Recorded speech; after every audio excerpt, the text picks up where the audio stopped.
حکومت پنجاب کے احکامات اور ڈپٹی کمشنر وہاڑی مبین الہی کی ہدایت پر قبضہ مافیا سے سرکاری اراضی واگزا کروانے کا سلسلہ جاری ہے۔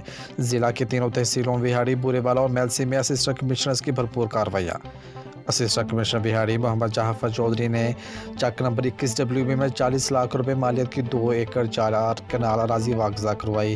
چک نمبر 95 WB میں 2 کروڑ 30 لاکھ روپے مالیت کی 92 کنال زرعی اراضی واگزا کروائی گئی۔ اسسٹنٹ کمشنر میلسی عبدالرزاق علی نے چک نمبر 173 WB میں 1 کروڑ 50 لاکھ روپے مالیت کی 56 ایکڑ سرکاری زرعی اراضی واگزا کروائی۔